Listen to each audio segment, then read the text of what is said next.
ഇവരൊക്കെ ഞങ്ങളാണ് സാർ. നിങ്ങൾ ഞങ്ങൾ തന്നെ സാർ. എല്ലാരും അടിച്ചു കയറി വാ.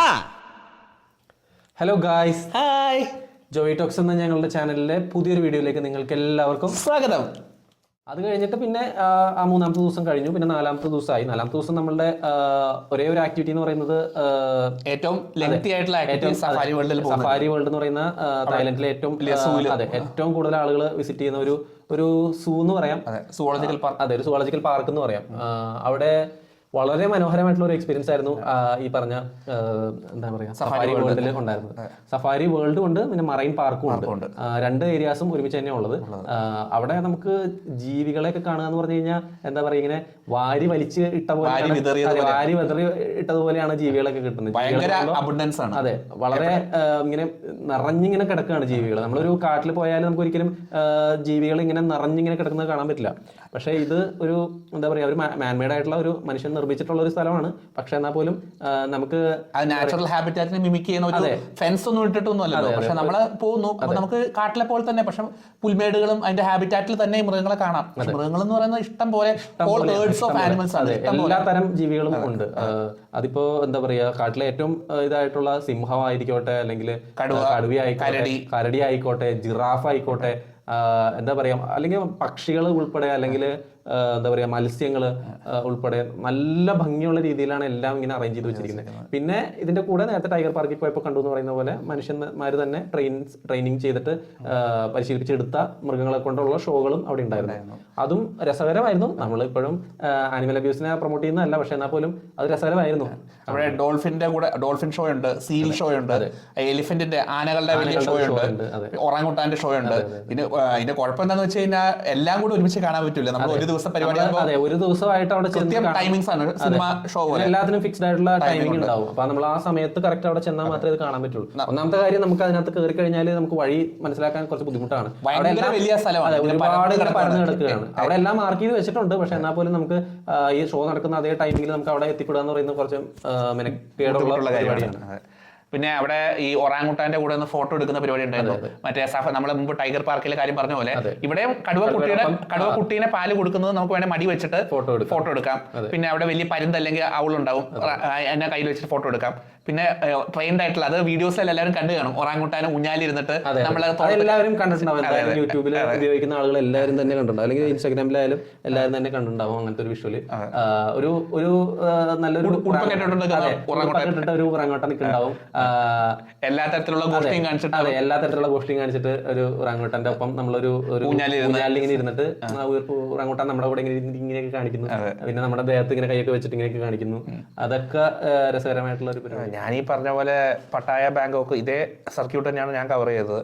പക്ഷെ അത് ഞാൻ മേക്ക് മൈ ട്രിപ്പിൽ ടൂർ പാക്കേജ് സെലക്ട് ചെയ്ത് ഞങ്ങൾ പോയതായിരുന്നു. ഞാൻ എൻ്റെ ഹണിമൂൺ ട്രിപ്പ് പോയതാണ് ബാങ്കോക്ക്, പട്ടായയിൽ. അപ്പോൾ ജോബിൻ ഫാമിലിയുടെ കൂടെ പോയതിന് ശേഷമാണ് നമുക്ക് പരിചയമുള്ള ഒരു ഏജന്റ് വഴി തായ്ലൻഡിലത്തെ ഏജന്റിനെ കോൺടാക്ട് ചെയ്ത് അവർ ഒരു പാക്കേജ് നമുക്ക് സജസ്റ്റ് ചെയ്ത് അങ്ങനെയാണ് നമ്മൾ പോയത്. പക്ഷെ വിവേക് ഓൺലൈനായിട്ട് ബുക്ക് ചെയ്യുമായിരുന്നു ചെയ്തത്. അത് മറ്റേ മേക്ക് മൈ ട്രിപ്പ് ആപ്പിനകത്ത് ആയിരുന്നു ഇത് ചെയ്തത്.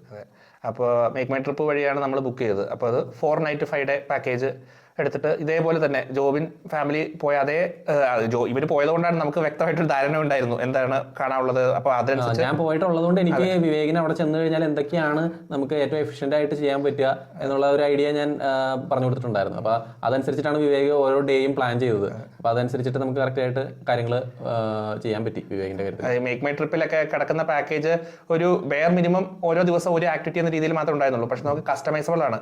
ഞങ്ങൾ വിളിച്ച് ചോദിച്ചിട്ട് ആ ഏജന്റിനെ കൊണ്ട് നമുക്ക് എത്ര വേണമെങ്കിലും എക്സ്ട്രാ ആക്ടിവിറ്റി ആഡ് ചെയ്യാം.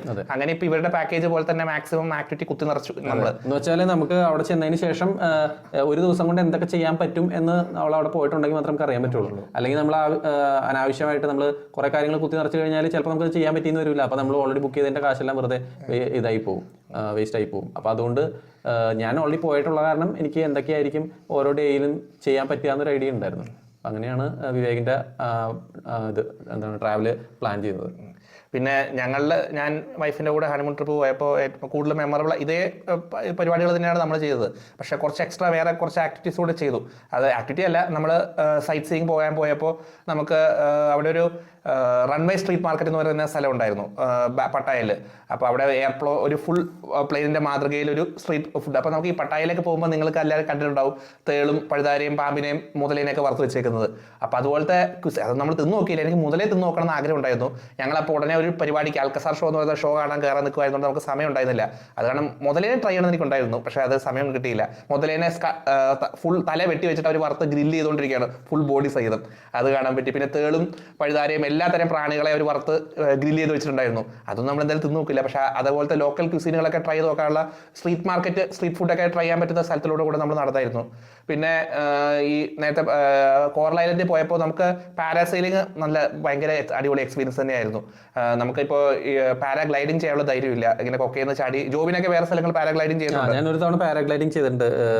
അത് പാരാഗ്ലൈഡിങ് ചെയ്യുമ്പോൾ നോർത്ത് ഈസ്റ്റിൽ പോയ സമയത്ത് അപ്പൊ നമ്മള് പാരാഗ്ലൈഡിങ് ചെയ്യണമെങ്കിൽ നമ്മളൊരു വലിയൊരു മലയുടെ മുകളിൽ ചെന്നിട്ട് ആ കൊക്കയുടെ അകത്തോട്ട് നമ്മൾ എടുത്ത് ചാടുകയാണ് ചെയ്യേണ്ടത്. അതിലും നമ്മുടെ കൺട്രോൾ ചെയ്യുന്ന ആള് നമ്മുടെ പുറകെ ചാടുള്ളൂ, നമ്മൾ ആദ്യം ചാടണം. നമ്മൾ ചാടിയിലേക്ക് അവർ ഉന്തിയിടും, എന്നിട്ട് അവർ പുറകെ വരും. അപ്പോൾ നിങ്ങളൊരു വീഡിയോ യൂട്യൂബിലൊക്കെ കണ്ടു കാണും, ഒരാൾ പേടിച്ച് കരയുന്നത് പാരാഗ്ലൈഡ് ചെയ്യുമ്പോൾ ഫുൾ ടൈം. അപ്പൊ അത് ഇച്ചിരി ബുദ്ധിമുട്ടുള്ള കാര്യമാണ്. പക്ഷെ പാരാസൈലിംഗ് ആ ബുദ്ധിമുട്ടില്ല. ഒന്നാമത് താഴെ വെള്ളമായതിന്റെ ഒരു ആശ്വാസമുണ്ട്, കടലായതിന്റെ. പിന്നെ ഇത് ബോട്ട് വലിച്ചെടുത്തോണ്ട് പോകുന്നതുകൊണ്ട് തന്നെ നമ്മളൊന്നും ചെയ്യേണ്ട, നമ്മൾ തന്നെ പൊന്തി പൊക്കോളും. അപ്പൊ ആ ഒരു മനോഹരമായിട്ട് നമുക്ക് എല്ലാവർക്കും ചെയ്യാൻ പറ്റും, ഇച്ചിരി പേടിയുള്ളവർക്കും ചെയ്യാൻ പറ്റുന്ന ആക്ടിവിറ്റി. ആദ്യമായിട്ടാണ് അത് ചെയ്യുന്നത്. അത് നല്ല എക്സ്പീരിയൻസ് തന്നെയായിരുന്നു. പിന്നെ ഈ ടൈഗർ പാർക്കും ഈ പറഞ്ഞ പോലെ മികച്ച എക്സ്പീരിയൻസ് തന്നെയായിരുന്നു. പിന്നെ സഫാരി വേൾഡിൽ ഞങ്ങൾ പോയപ്പോൾ ഞങ്ങൾ ഈ ജിറാഫിനെ ഫീഡ് ചെയ്യുന്ന കാര്യം ഞങ്ങൾ ചെയ്തായിരുന്നു. അവിടെ ആക്ച്വലി എല്ലാ മൃഗങ്ങളെ ഫീഡ് ചെയ്യാൻ പറ്റും, എല്ലാ സ്ഥലങ്ങളിലും ഇഷ്ടം പോലെ മൃഗങ്ങളുണ്ട്. അപ്പോൾ മിക്കവാറും എല്ലാ ഹെർബിവോർസിനെ, കാർണിവോർസിനെ ഫീഡ് ചെയ്യാൻ പറ്റില്ല. പക്ഷേ സസ്യബുക്കളായിട്ടുള്ള മിക്കവാറും മൃഗങ്ങളെല്ലാം നമുക്ക് കാശ് കൊടുത്തു തന്നെ, എത്ര ഭാഗത്ത് കൊടുക്കണം, ഭാഗത്ത് കൊടുത്തു കഴിഞ്ഞാൽ നമുക്ക് എല്ലാത്തിനും കുതിരയുണ്ട്, പോണിയുണ്ട്, ജിറാഫുണ്ട്, ഗിനിപ്പന്നി, സകല മൃഗങ്ങളുണ്ട്, എല്ലാത്തിനും ഫീഡ് ചെയ്യാം. പക്ഷേ എല്ലായിടത്തും കാശ് കൊടുക്കണം എന്ന് മാത്രം എക്സ്ട്രാ. അപ്പോൾ ജിറാഫിനെ ഞങ്ങൾ ഫീഡ് ചെയ്തായിരുന്നു. പിന്നെ ഈ പറഞ്ഞ പോലെ ഞങ്ങൾ സീൽ ഷോ കണ്ടായിരുന്നു. അത് നല്ല അടിപൊളി ഷോ ആയിരുന്നു. പക്ഷേ നമുക്ക് ഒറാങ്ങുട്ടാൻ ഷോ ഈ ടൈമിങ് നമുക്കത് നേരത്തെ അറിയാത്തതുകൊണ്ട് നമ്മുടെ ഡ്രൈവർ നമ്മൾ ഓരോ സ്ഥലത്ത് കൊണ്ടുവന്ന് ആക്കും. അപ്പോൾ പിന്നെ അകത്ത് കയറി ടിക്കറ്റ് എടുത്തതിനെ പറ്റി നമുക്ക് കാര്യമായിട്ട് ധാരണയില്ല. ഇപ്പോൾ ഈ ജോബിൻ പറഞ്ഞ കേട്ട് അറിവ് മാത്രമേ ഉണ്ടായിരുന്നുള്ളൂ. അപ്പോൾ സീൽ ഷോ ഉണ്ട്, ഒറാങ്ങുട്ടാൻ ഷോ ഉണ്ട്, എലിഫന്റ് ഷോ ഉണ്ട്. അവസാനം നമ്മൾ സീൽ ഷോയും എലിഫന്റ് ഷോയും കുറച്ച് കണ്ടു. ഒറാങ്ങുട്ടാൻ ഷോ കാണുന്നുണ്ടായിരുന്നു, പക്ഷെ അത് നമുക്ക് ഒന്നാമതേ അവിടെ സൈൻ ബോർഡ് വെച്ചിട്ട് കണ്ടെത്താൻ പാടുണ്ടായിരുന്നു. പിന്നെ നമുക്ക് അറിയില്ല, എല്ലാ ദിവസം ലിമിറ്റഡ് നമ്പർ ഓഫ് ഷോസേ ഉള്ളൂ. അതുകൊണ്ട് മാക്സിമം നമ്മൾ ഈ ഒരു ദിവസം കൊണ്ട് കവർ ചെയ്യുമ്പോൾ ഏതെങ്കിലും 2 ഷോ ഒക്കെ കാണാൻ പറ്റുള്ളൂ, എല്ലാം നമുക്ക് കാണാൻ പറ്റൂല. അങ്ങനെ ഒരു പ്രശ്നമുണ്ട് ഈ സഫാരി വേൾഡിൽ പോകുമ്പോൾ. ബാക്കി എന്തായാലും അത് മികച്ച എക്സ്പീരിയൻസ് തന്നെയായിരുന്നു. അങ്ങനെ സഫാരി വേൾഡിലത്തെ കാര്യങ്ങളൊക്കെ നല്ല മനോഹരമായിരുന്നു. സഫാരി വേൾഡിൽ പിന്നെ ഒരു ജിറാഫിനെ ഫീഡ് ചെയ്യുന്ന ഒരു സ്ഥലം ഉണ്ടായിരുന്നു. അത് നല്ല രസമായിരുന്നു. പ്ലാറ്റ്ഫോമിൽ ജിറാഫ് ഫീഡിങ്. അതെ, നമ്മളൊരു ഹൈറ്റിലേക്കുള്ള ഇതിനകത്തേക്ക് കയറി പോയിട്ട് ഒരു എന്താ പറയാ, ഒരു തൊഴുത്ത് എന്നൊക്കെ പറയുന്ന പോലെ ഒരു സ്ഥലത്തോട്ട് നമ്മൾ കയറി പോകും. അവിടെ നമ്മുടെ ജിറാഫിന്റെ തലപ്പൊക്കത്തിൽ നിരയായിട്ട് ജിറാഫുകൾ 1, 2 ഒന്നുമല്ല, ഒരു 10, 12 അത്രയും ജിറാഫുകൾ ഇങ്ങനെ നിൽക്കുകയാണ്. എന്നിട്ട് നമ്മൾ അവിടെ നിന്ന് ഫുഡിന്റെ ഐറ്റംസ് നമ്മൾ കാശ് കൊടുത്ത് മേടിച്ചിട്ട് നമ്മളിത് ഫീഡ് ചെയ്യും ഈ ജിറാഫിന്. അത് നല്ല ഒരു രസമുള്ള പരിപാടിയാണ്. നമ്മളത് ചെയ്തില്ല, പക്ഷെ കാണാം നമുക്ക്.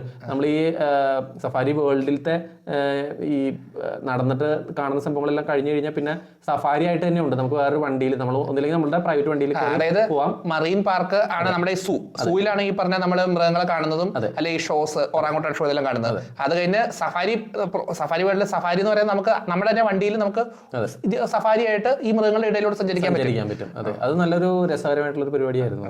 പിന്നെ നമ്മൾ ടൈഗർ പാർക്കിലത്തെ കാര്യങ്ങളൊക്കെ കഴിഞ്ഞിട്ട് നമുക്ക് അവിടെ പുറത്ത് ഒരു കഫേ പോലത്തെ ഒരു ഏരിയ ഉണ്ട്. ഫോട്ടോ അവര് ഫ്രെയിം ചെയ്ത്. അതെ, നമ്മള് ഈ പറഞ്ഞ പോലെ ഈ ഫോട്ടോഗ്രാഫർ ഉണ്ടായിരുന്നല്ലോ ട്രെയിനിനോടൊപ്പം. അപ്പൊ പുള്ളി എടുത്തിട്ടുള്ളതിൽ നല്ല ഫോട്ടോസ് അവർ നമുക്ക് കാണിച്ചു തന്നിട്ട് നമുക്ക് അതിനകത്ത് ആ ഫോട്ടോ നമുക്ക് ഫ്രെയിം ചെയ്ത് മേടിക്കാനുള്ള ഒരു സൗകര്യം അവിടെ ഉണ്ട്. അപ്പൊ അത് ഫ്രെയിം ചെയ്ത് പ്രിന്റ് ചെയ്ത് വരാനുള്ള ടൈമിൽ നമുക്ക് എന്താ പറയാ, സ്നാക്സും കാര്യങ്ങളൊക്കെ കഴിക്കാനായിട്ട് അവിടെ ഒരു കഫേ പോലത്തെ ഒരു ഏരിയ ഉണ്ട്. അപ്പോൾ അത് നല്ല രസകരമായിട്ടുള്ളൊരു പരിപാടി തന്നെയായിരുന്നു. സഫാരി വേൾഡിലത്തെ കാര്യങ്ങളെല്ലാം കണ്ടു കഴിഞ്ഞിട്ട് പിന്നെ നമ്മൾ നേരെ തിരിച്ച് പോരാനുള്ള പരിപാടികൾ നോക്കുമായിരുന്നു. നമ്മൾ നേരെ മറ്റേ എയർപോർട്ടിലേക്ക്, ബാങ്കോക്കിന്റെ എയർപോർട്ടിലേക്ക് തന്നെ പോയി. എന്നിട്ട് പിന്നെ അവിടെ നിന്ന് നമ്മൾ ഫ്ലൈറ്റ് കയറി തിരിച്ചു പോകുന്നു. എല്ലാരും അടിച്ചു കയറി വാ.